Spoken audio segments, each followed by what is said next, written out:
It's Mock Draft Monday. Should the New Orleans Saints trade up for one of the top tackles in this year's draft? I'll tell you why they don't have to in order to get their best prototypical fit at the position. PJ Williams is back. What does that mean for the team and their safety needs? And what exactly is the first phase of the offseason? We got all that and a little bit of lanyap for you on today's episode of Locked On Saints.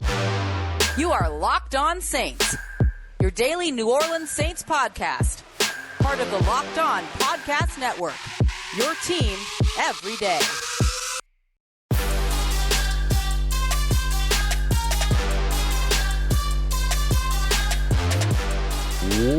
What is good, Who Dat Nation and Who Dat family? Welcome into another episode of Locked On Saints, your daily podcast covering the New Orleans Saints. Part of the Locked On Podcast Network, your team every day. Thanks as always for making Locked On Saints your first listen of the day every day. Don't forget that we are free and available on all platforms, including on YouTube as well. And I'm your host, Ross Jackson, at Ross Jackson Nola on Twitter, USA Today's Saints Wire, Tuesdays on Locked On NFL, and here with you every single Monday through Friday on Locked On Saints. Today's episode is brought to you by our friends over at BetOnline. BetOnline has you covered this season with more props, odds, and lines than ever before. Go and check them out over at betonline.net, where the game starts. It is Monday. I'm very glad to be back here with you for a fresh week here on the show. We're going to start off with our mock draft today because I want to talk a little bit about the New Orleans Saints potentially trading up in the first round. Seen a lot of conversation around it. And I want to talk about why the Saints could or would consider doing that, but why they don't necessarily have to. And then we'll get into our 7-round mock draft for this week. And then we'll wrap up with a look at PJ Williams, offseason programming, things like that. So when we take a look at why the New Orleans Saints might want to trade up this year, a lot of it has to do with the trenches. What do we know about the New Orleans Saints, right? They tend to start drafts with the trenches. That's what they do, right? I want to take a look at the last few first selection. So not necessarily first round picks, because remember back in 2019, they didn't have a first round pick, but their first selection was still Eric McCoy.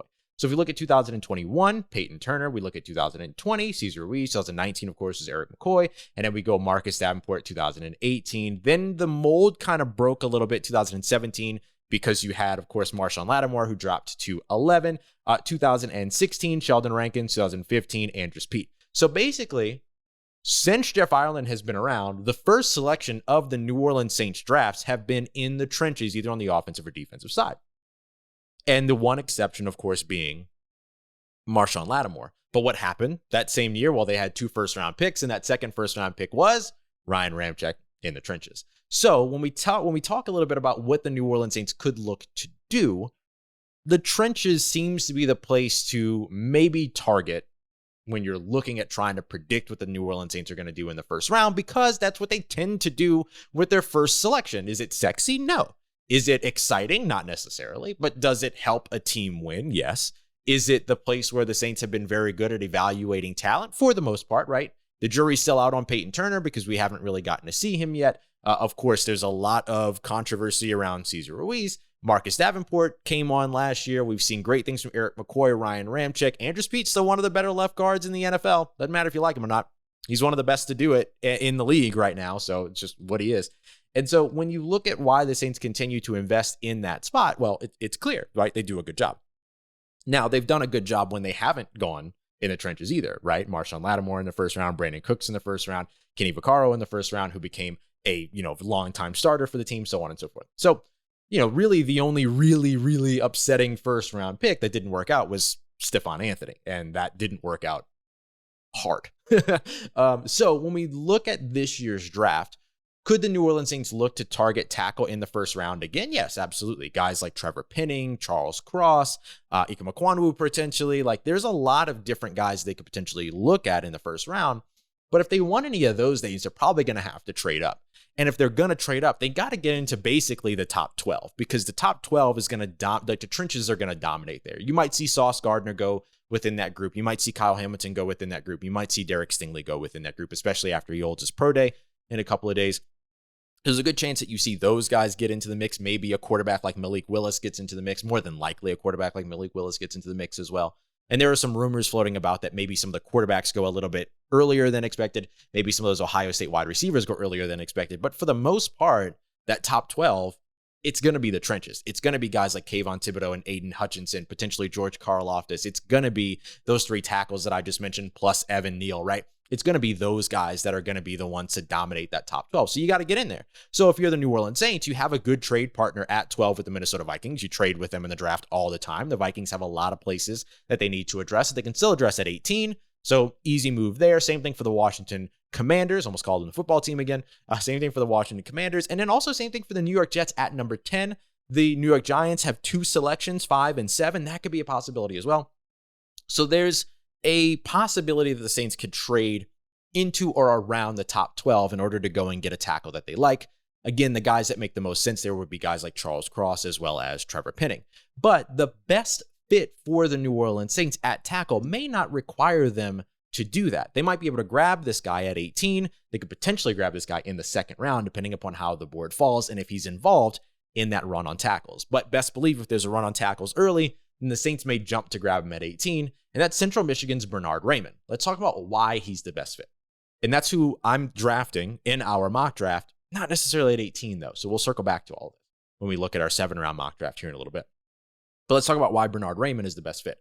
Along with Trevor Penning, he is the only tackle out of maybe the top, let's see, I listed 7 tackles here, out of the top 6 or 7 tackles that have a 9+ RAS score, which again, do the Saints use RAS scores? Not likely, right? That is a free resource that's available to fans and media that maybe some teams look at and use as a resource, but they have their own formulas and things like that. However, what we do know and what we have been able to see in the past is that whatever the Saints formula is, it spits out similar results to RAS scores. So we could still use it as a barometer, if you will. So a 9.96 for Trevor Penning, absolutely outstanding. Good, great size, good explosion, elite speed, great agility. Now, a 9.87 overall grade, a little bit lower for Bernhard Raimann. However, okay size, elite explosion, elite speed, elite agility. So there's a lot to like there, right? When you look at the 4 tackles that the Saints have drafted over the course of Jeff Ireland's tenure since 2015, Andrus Peat was an 8.54, so he was in that great range. Good, and okay when it came to size, explosion, speed, and agility. I feel like that describes him well. Landon Young, 9.18. He was a tackle that was drafted last year. Good, great, okay when it comes to size, explosion, speed, agility. Ryan Ramczyk, Rick Leonard. Yes, remember. Sorry to bring that back to you. 2018, the Saints drafted Rick Leonard. Didn't have full RAS grades, right? So then the next thing that you look at is height and weight. So the average height of those 4 tackles is 6'6". The average weight of those 4 tackles is 311 pounds. So the tackle that is most well positioned to meet all of those is Bernhard Raimann. Charles Cross is very close, right? He comes in, though, at a 7.57 RAS score, so a little bit low. Good, elite, and good in terms of explosion, speed, and agility, but he comes in poor when it comes to size because of his 307-pound weight. Even though that's closer to the Saints prototype, actually, the RAS, the way that they look at it. So this is where the prototype and the Saints formula is going to vary and be different from the RAS, right? But Bernhard Raimann is the one that spits out here that comes with the best and the closest to what the Saints prototype is. He's within an inch when it comes to the height there, and he is within 5 pounds when it comes to, or within 10 pounds, when it comes to weight. He's at 303. You can easily get him up to 310. It's a 7-pound difference, not a big deal.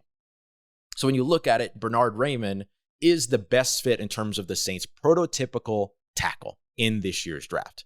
That means they might not actually need to trade up in order to get a tackle unless they're in love with Trevor Penning, Charles Cross, one of those guys, even Evan Neal if he starts to fall. So let's see what happens if we build a draft around landing Bernhard Raimann to the New Orleans Saints, not in the first round, but the second round, because it is a possibility, right? Now, the NFL draft is unpredictable, but in this instance, we're able to make it happen. So let's try not trading up and still landing the New Orleans Saints best fit and figure out what we can do then in the first round. We got that coming up for you as we continue on with today's episode of Locked On Saints. And before we get to that, I want to tell you about our friends over at Athletic Greens who are helping to sponsor this podcast. I want to tell you about their fantastic formula AG1, which is basically like a powdered multivitamin that you can take in the morning. I take this every single morning and it's helped me a ton. It's helped me be more alert during the day. It's helped me sleep better. It's helped me digest my food better. I've also been making better food decisions because I'm starting my day off with the idea of nutrition. So even mentally, it's making a huge difference for me as well. It's one scoop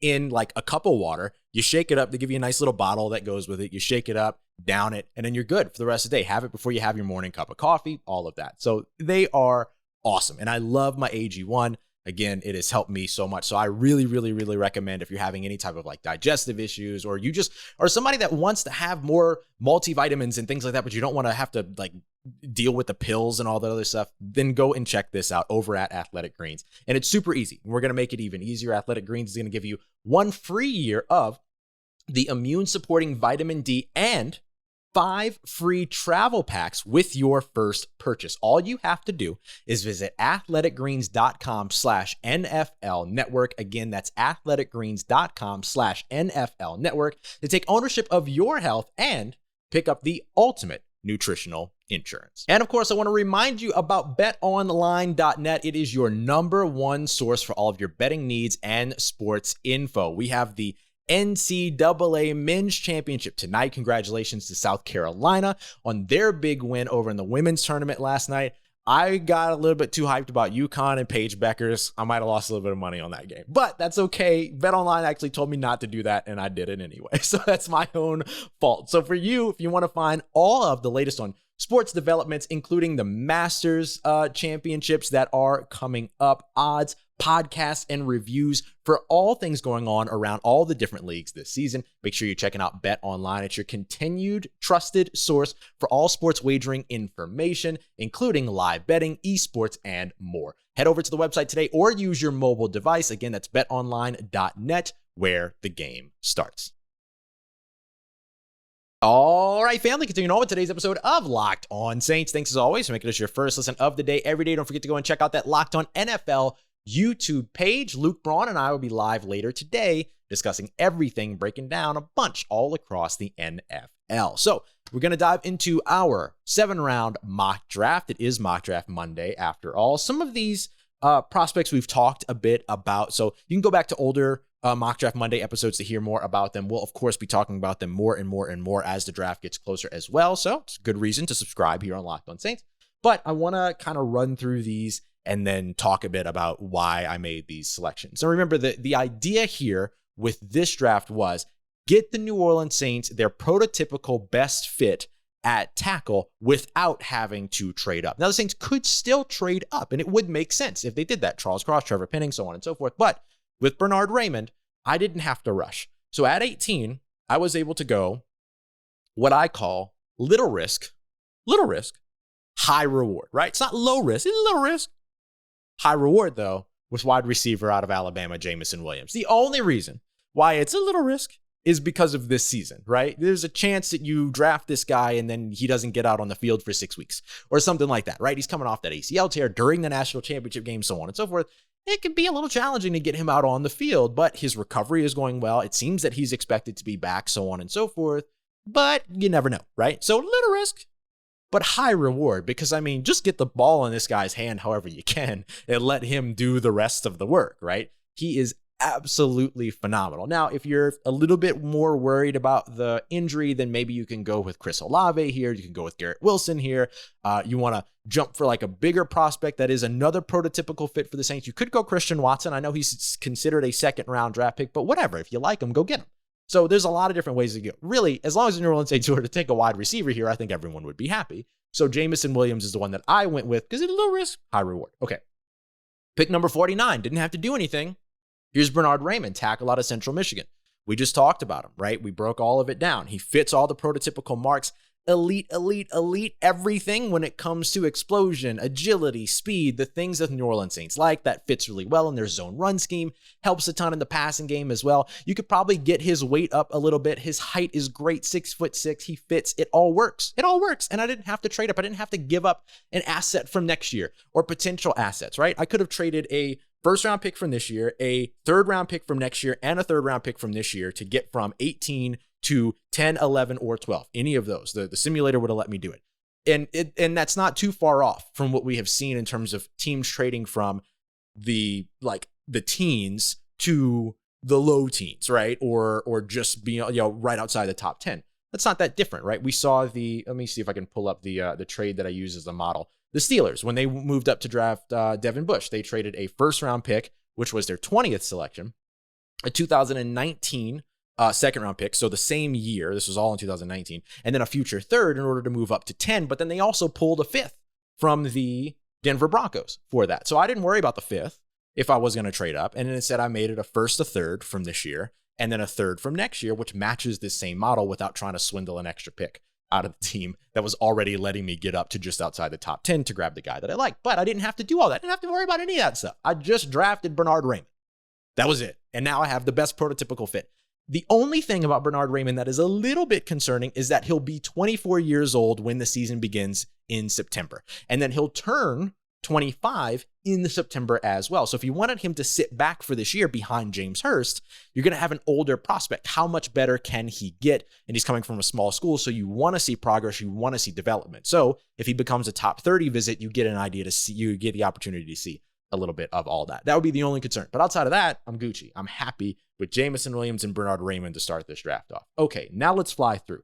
2 third-round picks, both compensatory, 98, 101, Jeremy Ruckert, tight end out of Ohio State, split zone action. You love him. He's a seam stretcher. You love it. You need a pass catcher. You need a starting tight end. I could have maybe passed here. I could have gone maybe with a safety like, I don't know, who would be around at this point? Maybe Jalen Petrie, potentially like Nick Cross or somebody like that. But I went with the tight end. The reason why you pass on tight end is because Taysom Hill is going to be playing tight end for you. But is that enough? I don't know. So I went with Jeremy Ruckert. And then at 101, just a couple of picks later, I went with interior defensive lineman Fedarian Mathis, who great leader. And anytime you can get an Alabama defensive tackle in the third round, you take an Alabama defensive tackle in the third round. Circling around at 120, I went with Velus Jones Jr., the wide receiver out of tight end. I told y'all I was doubling up on wide receiver every chance I got in this draft because the Saints haven't signed or haven't brought in another wide receiver at the time that I'm recording this. I would love for that to be wrong by the time that I publish this. But probably not the case, right? The Saints have been slow. They've been patient. They've been taking their time. They've been focusing in-house. All the things that we've always seen them do. Not a big deal because you have great wide receivers you can go with in the draft. I got Jameson Williams so I can move around all over the place, but I could also use as a Z flanker receiver pretty much 90% of the time. Let him stretch the field while Michael Thomas draws the double teams. So I went with Velus Jones Jr. so that I could have a slot receiver that has some great speed, 4.31 speed. He's a little bit under the prototype at 5'11". But every time that the Saints have gone under the prototype, it's because that receiver has run in the 4.3s. So Velus Jones, right there, right? Checks all the boxes. So I like the fact that I can use him in the slot. And you know what? He gives you return ability too, just in case you deal with any other injuries and things like that for Deontay Hardy. And y'all can stop telling me that it's Deontay Harris, by the way. It's not. It's Deontay Hardy. Next up, we'll go with pick 161 here. And I wanted to try to land a running back that I could utilize in place of and in addition to Alvin Kamara, just in case he has that suspension at the beginning of the year. My usual go-tos here are Brian Robinson out of Alabama and, of course, Dameon Pierce out of Florida. Now, I didn't have to go far. I stayed in the SEC because that's where the good running backs are. And I went with Zakondre White out of South Carolina. 6'1", 215 pounds, solid blocker, very good pass catcher. Also runs routes, not just from the backfield, but also split out as well. So you like that, right? You can utilize him along with Mark Ingram, kind of in a similar game plan to the way you utilize Alvin Kamara. And then when Alvin Kamara comes back, if he does end up suspended, then you have two of those weapons that you can move around. Lots of chess pieces for Pete Carmichael. And then finally at 237 in the 7th round, I was able to grab Marquise Bell, a starting strong safety. I was able to get it done. Florida A&M FAMU. We talked with Darian Gray last week from Locked On HBCU all about him. Gives you a real opportunity there to be able to utilize a bunch of different rotations within the secondary because the Saints already brought back PJ Williams. So now you don't have to rush as fast to safety. And if you can get a guy like Marquise Bell, who is a developmental strong safety in the third day of the draft simply because of the school that he went to, I'll take that 100%. Now he's hungry. Now he wants to get it from the mud. And then you end up putting him in with this secondary with a lot of confidence with guys like CJ Gardner-Johnson, guys like Marcus May, Marshawn Lattimore, Paulson Adebo. I like what that could do for a guy like Marquise Bell. And speaking of the Saints bringing back PJ Williams, let's break that down. What does that mean for the team? And what exactly is happening today for the New Orleans Saints as their offseason officially begins? We'll break all of it down. I'll explain what phase 1 is, and I'll explain how PJ Williams impacts the New Orleans Saints defense as we continue on and wrap up today's episode of Locked On Saints. But before we get to that, it is my absolute pleasure to tell you about my new favorite Built Bar. I ate all of them, but I want to tell you about my new favorite Built Bar. It's the Brownie Batter Puff. If you haven't tried the Built Puffs, I'm getting ahead of myself. Let me tell you what a Built Bar is first, and then we can build from there. Scaffolding, Ross. Slow down. But that's how excited I am about Built Bars. You're going to love these. Protein bars that taste like candy bars. Talking about 17 grams of protein, 4 grams of sugar, 4 grams of net carbs. That's your average. That's just outstanding, right? It is a candy bar that gives you all the things in terms of enjoyment and deliciosity that candy bars give you without all the extra junk, right? And these brownie batter Built Bars, these Built Puff brownie batter bars have no right to be as good as they are. We're all freaking out about them across the Locked On Podcast Network. Join us. Head over to the website today. Go and check it out. Use the promo code LOCKED15, LOCKED15, so you can get 15% off of your next order. It doesn't matter if it's your first or your next. Go to built.com. Use that promo code LOCKED15, LOCKED15. Get a box of the Built Puff, which are marshmallow, by the way. Built Puff, covered in 100% chocolate. Brownie. Just do it. Let's get it, Who Dat Nation, wrapping up today's episode of Locked On Saints. I'm so hyped about that brownie batter Built Bar. I can't get enough. I want to run through some of the news here and tell you why it's all important, right? So I want to talk about PJ Williams because PJ Williams gives the New Orleans Saints exactly what they needed on defense after losing both strong safeties, Marcus Williams and Malcolm Jenkins. This is one of those signings that, for whatever reason, the Saints just were able to pull off. And we've seen this a couple of times, right? Remember a couple years back, they moved on from Jonathan Williams. He didn't win the extra running back role and everything, and they moved on from him, but somehow got him to sign back and stuff. So every now and then they do things like this. And this is an interesting story with PJ Williams because for 4 straight years, this guy has hit the market, should have had a market because of his versatility, the fact that he can play in the slot, that he can play outside, that he can play like in the box, that he can play free safety, that he can kind of do all these things, and he gives you depth at 4 or 5 different positions, because you could even line him up as a weak side linebacker if you need to, in terms of a dime linebacker, right? If you have the right linebacker to pair with him. And here he is, back in New Orleans on a 4th straight 1-year deal. And I don't know how this keeps happening to the poor guy. It's great. It's good for the New Orleans Saints, and it's good for him because he comes into a system that he knows really well. And he was able to kind of revitalize his career with Dennis Allen. So now Dennis Allen is the head coach. And, he did some great stuff with Chris Richard last year. Chris Richard is now co-defensive coordinator. It's fantastic. But it makes things so much easier for the New Orleans Saints in terms of filling that safety role because they have Marcus May, they have PJ Williams. So worst case scenario is that they don't add any more safeties after losing Marcus Williams and Malcolm Jenkins. I'm talking free agency. I'm talking draft. I'm talking post-draft free agency. I'm talking trade. All that. Worst case scenario is that they don't add anybody at all. Then you move Marcus May to strong safety, which he played last year in Robert Saleh's defense. And then you have PJ Williams start at free safety, which he played very well for the Saints, took away big plays, didn't have the ball production and everything that Marcus Williams had, but forced quarterbacks to roll away from him when he was in single high coverage. Yes, he struggled in some split safety coverage. Okay. I know that. He struggled in some split safety coverage, particularly cover 4. When you have 4 deep defensive backs. But for the most part, he played that role extremely well. And that's what's helping him right now to revitalize his career or continue to make himself valuable. And for whatever reason, no other team around the NFL, 31 other teams, haven't seen it. Or maybe he's just not interested in going anywhere else and he was waiting to come back to the New Orleans Saints. That could have been an option as well. But it's a huge deal for the New Orleans Saints to have brought back PJ Williams. I know it's not Tyrann Mathieu. I know that, but Tyrann Mathieu's still available, right? That storyline isn't over yet. But the Saints now have the insurance that they need all across the defensive, or all across the secondary, right? The defensive backfield to feel more comfortable, right? You don't have to make any other moves along the DB area to be in a good place in 2022. You want to be in a better place. Don't get me wrong. There's still work to be done, but it's hugely helpful. And it's a lot of insurance to have PJ Williams there, especially if you can add another safety, right? Tyrann Mathieu, Jaquan Brisker, Daxton Hill, Jalen Petrie, Marquise Bell, all these guys that we've been talking about here on the show. Add any of those guys, and then you have even more insurance with a guy like PJ Williams. So I love the signing. I'm glad that they brought him back. It's another 1-year deal. I kind of wish that they would just sign him to a long-term deal. But hey, if you're going to be able to continue to bring him back on 1-year deals from a business side, keep doing what you got to do. Keep doing what you got to do. Okay. Today officially marks the beginning of the New Orleans Saints season. Doesn't mean that they're playing football anytime soon. Unfortunately, we still have to wait until the preseason for that. But April 4th, today, does begin their offseason activities, right? So this is phase one. Now, some of you may be asking, Ross, what the heck does phase one mean? I know. I'm going to tell you. Phase one basically means that they can begin strength and conditioning for 4 hours. So have 2 hours of basic, like supervised strength and conditioning work, and then 2 hours of, individual weight training, right? In the weight room, things like that.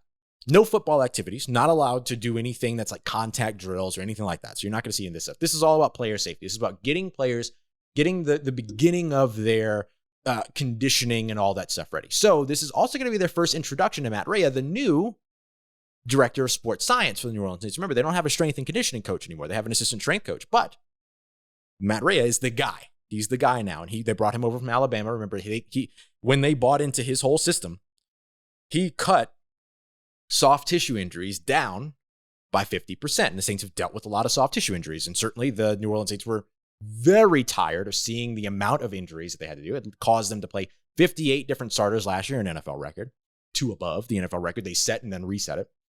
And so this is good news for the New Orleans Saints. It gives them an opportunity, and they get to start early too. There are some teams that don't start until April 4th, April, in the teens, and then like April 25th and stuff like that. So this is great for the New Orleans Saints because they get a little bit of a head start here. So that's basically what they're doing next. Then after that, they get into things like voluntary mini camps, mandatory mini camps, OTA programming, and then you get to the mandatory mini camp. Then you get to training camp in July. So, there's a couple of phases to all this, but this is the beginning. This is the beginning of it all. So the big thing is that this isn't fully mandatory. Some players have contract bonuses, like Cam Jordan and Michael Thomas, for instance, all have, and I think Will Lutz also has contract bonuses. Michael Thomas actually has the largest in the NFL, $200,000 to show up to work out, but he's also rehabbing his ankle in Southern California, so he might not be there, and that would make sense. But this is the time now to where we start to see those players get underway. And I think that everybody, and honestly, considering how excited Michael Thomas was that Matt Raimann was hired, right? He took to Twitter and did the whole thing. He might show up for it. He might show up for at least a portion of it and everything like that. But, and hey, earning a cool $200,000 ain't too bad either. So that's what phase one means. This is a golden opportunity for the New Orleans Saints to really get rolling, because the staff changes that they've made could lead to some really, really, really important progressions in terms of what we could see moving forward for the New Orleans Saints. We'll talk about that more tomorrow, by the way, because it's not just Matt Raimann. It's not just the changes that they've made at that strength and conditioning program. It's the wide receiver coaches and all that. So what do the new coaches, as they get to be introduced in phase two, actually bring to this team? With wide receivers in particular, we talked about develop, all that other stuff, but there's a ton more that comes with it. So we'll break all of that down, as well as everything else you need to know around your New Orleans Saints on tomorrow's Locked On Saints. Thanks so much, as always, for making us your first listen of the day every day here on the show. For your second listen of the day, make sure you go and check out that Locked On NFL Draft podcast. Eric Crocker, Ryan Tracy, Mock Draft Monday. They've got it all going on for you today and throughout the rest of the week, every Monday through Friday, wherever you get your podcasts, and on YouTube, of course, as well. I appreciate you as always. Make it be a part of your day. Make it be a part of your routine. For everything else you need around these New Orleans Saints, make sure you follow me on Twitter at Ross Jackson, NOLA. Hit me up. Let me know how the family's doing. Let me know how you living. Let me know how your mom and them. And trust Who Dat Nation. I'll holla at you.